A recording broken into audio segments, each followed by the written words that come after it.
Continue करते हैं आगे। अभी तक हम कुछ इंपॉर्टेंट टर्म्स पढ़ चुके हैं एनपीओ के रिगार्डिंग। नेक्स्ट टर्म है मेरे सामने लेगेसी। लेगेसी का मतलब होता है किसी भी डिसीज्ड पर्सन की विल ऑफ डिसीज्ड पर्सन। यानी कि अगर कोई भी ऐसा पर्सन, वो हो सकता है एनपीओ का मेंबर भी हो सकता है वो एनपीओ का मेंबर ना भी हो, अगर उस पर्सन की डेथ हो जाती है और वो डिसीज्ड पर्सन अपनी एक विल प्रिपेयर करके गया है और उस विल के अंदर उसने कुछ भी अमाउंट डोनेट किया है एनपीओ को, तो उसे हम बोलते हैं लीगेसी। और ऐसी सारी अपॉर्चुनिटीज एनपीओ को बहुत ही नॉन रिपीटेडली रिसीव होती हैं, तो इसीलिए लीगेसी को हम कंसीडर करते हैं कैपिटल रिसीट। और अगर लीगेसी कैपिटल रिसीट है तो ये कहां पर शो होने वाली है? बैलेंस शीट में लायबिलिटीज साइड। क्लियर? नेक्स्ट है sale of old assets. Sale of old assets. अब एनपीओ में कुछ एसेट्स भी होंगी जिन्हें हम यूज कर रहे हैं। बिल्डिंग भी हो सकती है, वो मशीनरी भी हो सकती है, कुछ बुक्स भी हो सकती हैं कि हमने हमारी लाइब्रेरी ऑपरेट कर रहे हैं हम, तो वहां की बुक्स जो हैं वहां की एसेट होंगी। तो अगर ऐसी कोई भी ओल्ड एसेट है और उसकी आप सेल कर रहे हो तो उसे हम कैसे शो करेंगे? सपोज किया मैंने कि मेरे पास है फर्नीचर। उस एनपीओ में जो फर्नीचर है वो है टोटल 10,000 का। ये मैंने लिया टोटल फर्नीचर, ठीक है। और आपको ये बोला गया है out of this 5,000 a furniture costing ₹4,000 sold at ₹2,500। आपको ये ट्रांजैक्शन दे दी रिकॉर्ड करने के लिए, तो आपको करना क्या है? फर्नीचर आपकी एसेट है।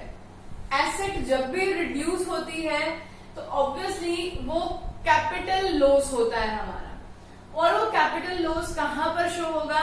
बैलेंस शीट में शो होगा। यानी कि जो एसेट की वैल्यू डिक्लाइन कर रही है, जो हमारी एसेट रिड्यूस हो रही है, वो शो होगी हमारी बैलेंस शीट में एसेट साइड। तो बैलेंस शीट में अगर मैं यहां प्रिपेयर करूं तो बैलेंस शीट में मैं शो कर दूंगी मेरा फर्नीचर टोटल 10,000 था, जिसमें से मैंने 4,000 वाला फर्नीचर सेल कर दिया है। तो यहां पर आप शो करोगे 10,000 लेस सोल्ड 4,000 और वैल्यू शो हो जाएगी 6,000। क्लियर? और अगर मैं इस ट्रांजेक्शन को देखूं तो यहां पर 4,000 वाले फर्नीचर को मैं सेल कर रही हूं 2,500 में। तो इसका मतलब जो 1,500 का लॉस है वो मेरे लिए क्या है? एक्सपेंडिचर है। और उस एक्सपेंडिचर को हम शो करेंगे इनकम एंड एक्सपेंडिचर अकाउंट में डेबिट साइड। क्लियर? किस तरह से आपको शो करना है? अगर कोई भी एसेट आप सेल कर रहे हो तो जो एसेट की वैल्यू डिक्लाइन हो रही है तो वो डिक्रीज इन एसेट हमेशा शो होगा बैलेंस शीट में, उसी एसेट में से डिडक्ट करके। और अगर कोई भी प्रॉफिट और लॉस हो रहा है इसके ऊपर सेल से, तो profit income and expenditure account में क्रेडिट साइड, और जो एक्सपेंस हुआ वो इनकम एंड एक्सपेंडिचर अकाउंट में डेबिट साइड। तो क्लियर होगा आगे? नेक्स्ट है हमारा सेल ऑफ ओल्ड न्यूज़पेपर या फिर स्पोर्ट्स मटेरियल और एनी अदर थिंग एक्सेट्रा, मतलब और भी कुछ हो सकता है उस एनपीओ के पास। तो अगर इस तरह से हम किसी भी न्यूज़पेपर की सेल कर रहे हैं या फिर किसी स्पोर्ट्स मटेरियल की, लाइक मैंने बैट्स बॉल्स जो थी, जो भी रखी हुई थी, जो मेरे यूज की नहीं थी, वो कंज्यूम हो चुकी हैं, उन्हें मैं सेल कर रही हूँ, तो इस तरह की जो ये हमारी इनकम होती है इसे हम रेवेन्यू नेचर का कंसीडर करते हैं। और अगर ये रेवेन्यू नेचर की इनकम है तो ऑब्वियसली ये कहां पर रिकॉर्ड होगी? मेरे इनकम एंड एक्सपेंडिचर अकाउंट में क्रेडिट साइड। लास्ट पॉइंट आता है हमारा payment of honorarium. Payment of honorarium क्या होता है? ऑनरेरियम होता है any nominal amount paid.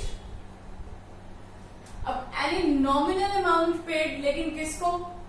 Any nominal amount paid to any of the member of NPO who is not an employ. NPO में अगर कोई भी मेंबर कोई भी अपनी सर्विसेज प्रोवाइड करता है एनपीओ को, जिसके लिए अगर वो उस मेंबर से सर्विसेज ना लेते तो किसी आउटसाइडर से लेते तो उसे वो पेमेंट देते, यानी कि उसके भी एक्सपेंसेस देते। लेकिन अगर वो मेंबर ने करके दे दिया हमें काम, जैसे सपोज करते हैं, एग्जांपल ले लेते हैं कि मुझे अकाउंट्स प्रिपेयर करने हैं एनपीओ में, ठीक है। एनपीओ के अकाउंट्स प्रिपेयर करने से पहले बुक कीपिंग का काम करना है। मेरे पास जो अकाउंटेंट है उसको हमने और भी बहुत सारा काम दे रखा है। बुक कीपिंग के काम के लिए मुझे एक और एम्प्लॉय की रिक्वायरमेंट है, लेकिन वो जो बर्डन है, जो वर्कलोड है, वो सिर्फ 3 महीने के लिए है। इन 3 मंथ्स के बाद वो जो अकेला अकाउंटेंट है वो सब कुछ हैंडल कर सकता है। तो एनपीओ के एक मेंबर ने बोला कि मैं आपका ये काम कर सकता हूं, मुझे बुक कीपिंग का काम आता है, ठीक है। अब एनपीओ ने क्या किया, उससे काम करवाया और उस काम के बदले में उसे क्या दे दिया है, ऑनरेरियम, यानी कि सैलरी देने की जगह हमने उसे ना तो एम्प्लॉय कंसीडर किया, ना ही हमने एम्प्लॉय को सैलरी पे की। हमने उस मेंबर की सर्विसेज लेने के बदले उसको कुछ नॉमिनल अमाउंट पे कर दिया है और उसे हम क्या बोलते हैं, ऑनरेरियम। और ये जो पेमेंट है ऑनरेरियम की, ये हमारे लिए रेवेन्यू एक्सपेंडिचर कंसीडर किया जाता है और इसे हम शो करेंगे हमारे इनकम एंड एक्सपेंडिचर अकाउंट में डेबिट साइड। तो क्लियर होंगी ये सारी की सारी टर्म्स। दोबारा से डिस्कस कर लेते हैं एक बार। सब्सक्रिप्शन मतलब कोई भी फीस अगर आपका मेंबर पे कर रहा है तो ये सब्सक्रिप्शन हमारी इनकम एंड एक्सपेंडिचर अकाउंट में क्रेडिट साइड इनकम है। लाइफ मेंबरशिप फीस जो है वो एनुअली नहीं मिलने वाली है मुझे, ना ही मंथली मिलने वाली है। ये वन टाइम रिसीट है तो ये कैपिटल रिसीट कंसीडर की जाएगी, balance sheet liability side. Endowment fund भी मेरे लॉन्ग टर्म के लिए होता है क्योंकि स्पेशल गिफ्ट है, तो balance sheet liability side. Entrance fees regular nature की कंसीडर की जाएगी विदाउट एनी इंफॉर्मेशन, तो ये रेवेन्यू रिसीट, और रेवेन्यू रिसीट हमेशा रिकॉर्ड होगी income and expenditure credit side. Donation जो है वो 2 पार्ट्स में डिवाइड कर दिया हमने, एक तो हमारी जनरल डोनेशन और दूसरी हमारी स्पेसिफिक डोनेशन। इसी को हम फंड भी बोल सकते हैं, यानी कि जनरल फंड मिले क्वेश्चन में या फिर स्पेसिफिक फंड मिले, ट्रीटमेंट आपको यही करना है। स्पेसिफिक फंड हमेशा बैलेंस शीट में लायबिलिटी साइड शो होगा और जो हमारा जनरल फंड है वो इनकम एंड एक्सपेंडिचर अकाउंट में क्रेडिट साइड शो होगा। लीगेसी किसी भी डिसीज्ड पर्सन की विल है, ये भी हमारे लिए कैपिटल रिसीट, तो balance sheet liability side. Old assets के लिए आपको 2 जगह इसको रिकॉर्ड करना पड़ेगा, इसके प्रॉफिट और लॉस को इनकम एंड एक्सपेंडिचर अकाउंट में, और एसेट की वैल्यू जो डिक्लाइन हो रही है उसे बैलेंस शीट में शो करोगे। सेल ऑफ ओल्ड न्यूज़पेपर और स्पोर्ट्स मटेरियल जो है इनको हमने शो करना है इनकम एंड एक्सपेंडिचर अकाउंट में क्रेडिट साइड। और ये जो ऑनरेरियम है जो हम सैलरी की जगह पे कर रहे हैं ये हमारे लिए एक्सपेंस है, और एक्सपेंस है तो इनकम एंड एक्सपेंडिचर अकाउंट में डेबिट साइड रिकॉर्ड कर दिया जाएगा। तो ये सारी टर्म्स हमारी डिस्कस हो चुकी हैं। इसके बाद हम स्टार्ट करेंगे इसके क्वेश्चंस को।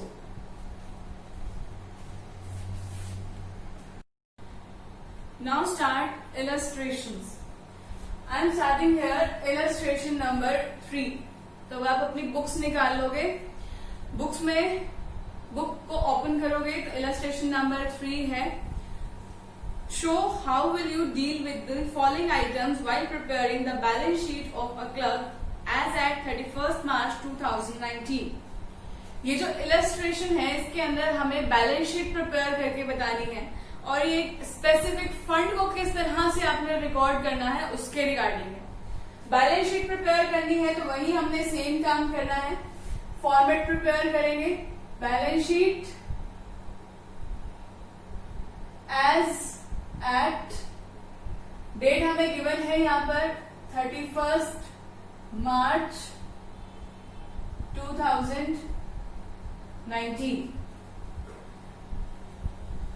एक साइड हमारी एसेट और एक साइड हमारी liabilities, assets amount,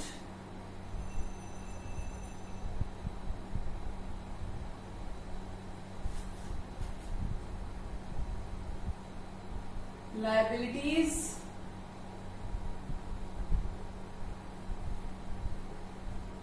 अमाउंट। अब देखो क्वेश्चन में क्या गिवन है। सबसे पहला हेडिंग है हमारे पास sports fund on 1 April 2018। Sports fund given है।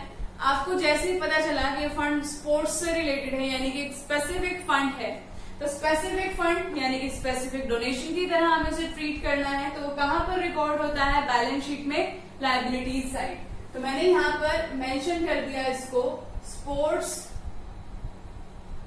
फंड और अमाउंट है इसका 5 लाख।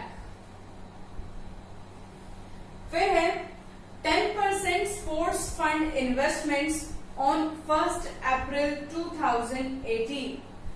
मैंने क्या किया है, इसी 1 अप्रैल को 10% स्पोर्ट्स फंड में इन्वेस्टमेंट कर दी है। यानी कि स्पोर्ट्स फंड जो है मेरे पास 5 लाख, इसको मैंने किसी भी जगह इन्वेस्ट किया है और उस इन्वेस्टमेंट में मुझे कितना इंटरेस्ट मिलना है?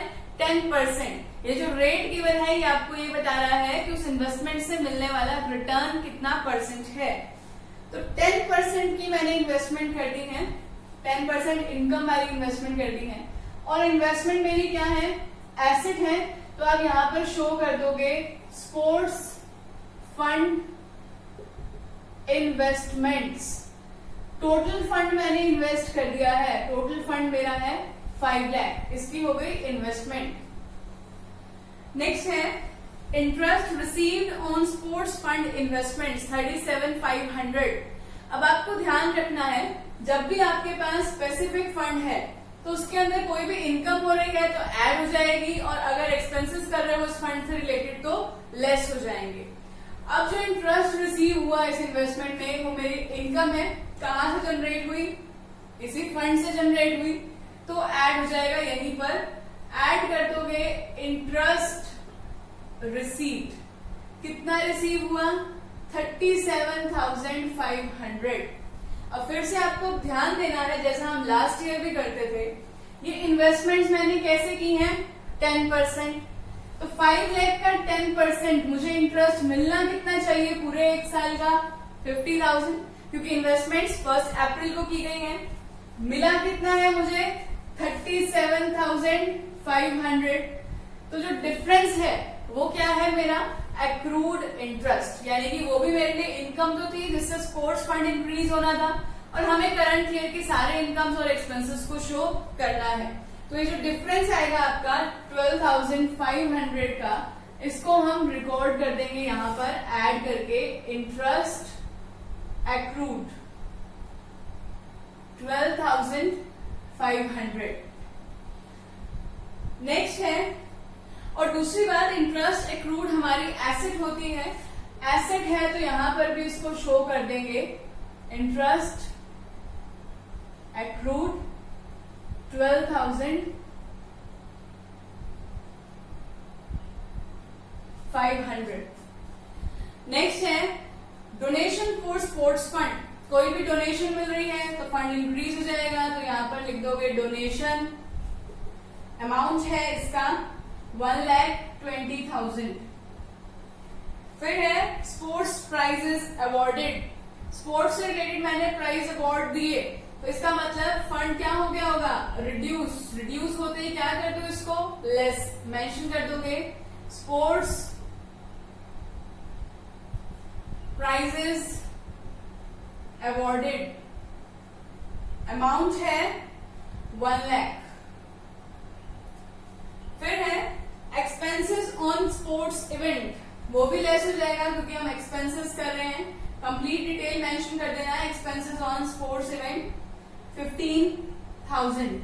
यहां पर हमने इसको डिडक्ट किया और अब फाइनली आप इन सबको ऐड कर दोगे और लेस कर दोगे, अमाउंट आ जाएगा 5,55,000। और ये हो गई हमारी बैलेंस शीट का एक्सट्रैक्ट कंप्लीट। यहाँ पर आप बैलेंस शीट को टोटल नहीं करोगे क्योंकि हम सिर्फ एक्सट्रैक्ट प्रिपेयर कर रहे हैं। और अब आपको इतना ध्यान रखना है, जब भी आपके पास कोई भी स्पेसिफिक डोनेशन या फंड हो तो उससे रिलेटेड इनकम्स और एक्सपेंसेस को आपने यहीं पर ऐड और लेस करना है। इसमें से किसी की भी इन्वेस्टमेंट करते हैं तो हमारी एसेट बन जाएगी, और कोई भी इंटरेस्ट अगर एक्रूड होता है तो वो भी हमारे लिए एसेट होता है। ये ऑलरेडी हम लास्ट ईयर कर चुके हैं कि एक्रूड इनकम को हम किस तरह से एडजस्ट करते हैं। तो ये था हमारा क्वेश्चन इलस्ट्रेशन नंबर 3।